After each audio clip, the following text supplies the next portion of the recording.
During the height of the Champa Kingdom from the 2nd to the 19th century, the road from Hoi An to My Son might have taken a few days. Now, it takes about an hour. The drive takes you through small towns and countryside.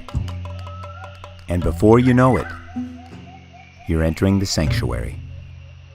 Soon, the first signs you're traveling back into history rise from the jungle floor and show themselves. The first Champa king to build on this site was Badravarman in the 4th century.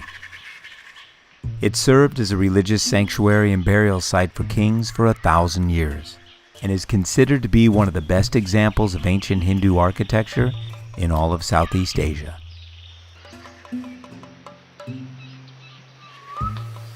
The rustling of the wind through the leaves and the gentle waters flowing in the streams are nature's time machine, and make it clear why the Cham chose this valley to build a religious sanctuary.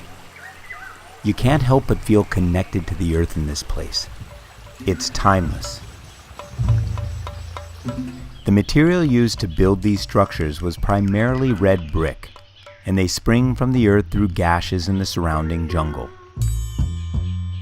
The Cham were a major power in this region for over 1,500 years, and things weren't always so peaceful, as they lived in a near constant state of war with the surrounding kingdoms.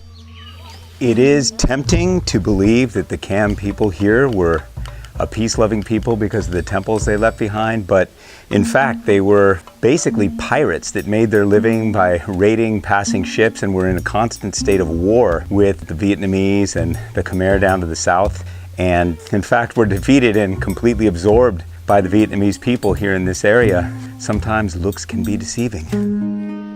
As always, the victors write the history books, and not all historians agree the Cham were pirates, but one thing is certain. They were finally defeated in 1832 at the hands of the Vietnamese. Though much has been destroyed or removed through the years to places like Paris and Hanoi, ongoing restoration with assistance from countries around the world are helping to preserve and stabilize this UNESCO World Heritage Site. As an American walking the site and contemplating Vietnam's tumultuous history, it was hard for me to look at these ruins without regret for what might have been. In one of the supreme tragedies of war, this site was used by the Viet Cong as a base of operations, and so consequently it was bombed very extensively by the Americans. And it was only after an international protest that Richard Nixon finally halted the bombing. And locals tell of a story of an American sapper team, that's an explosives team, coming in here with the South Vietnamese by chopper and demoing this entire place out of spite. And I hope as an American that that is not true. So much better to be friends.